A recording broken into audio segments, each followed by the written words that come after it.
Hello everyone. In Parashat Tisa, we find ourselves at the foot of Mount Sinai, staring at the field of broken stone. The tablets are shattered, the people are in chaos, and the golden calf stands as a symbol of our deepest fears and lost focus. But this week, we also read Parashat Para, the law of the red heifer. The sages offer a beautiful parable to connect the two. They say, let the mother come and clean up the child's mess. The red heifer, the mother, comes to provide the ashes that purify the nation from the spiritual mess of the golden calf, the child. What does this mean for us today in the shadow of war? The ashes of the red heifer are a chok, a law that defines logic.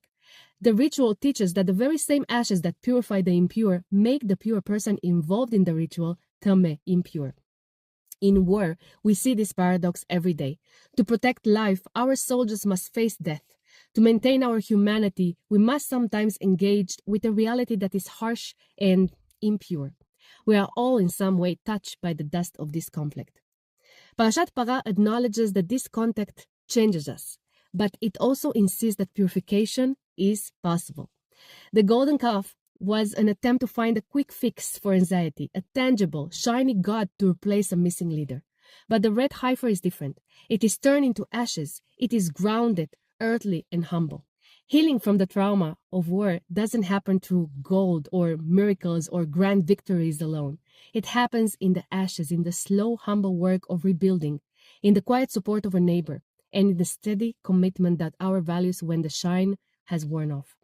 The red heifer ritual was the final step needed for the people to be pure enough to bring the Passover offering. It was the re-entry into holiness. We may feel stuck in the breaking stage of the Tisa, but Parashat Para reminds us that the story doesn't end in the wreckage.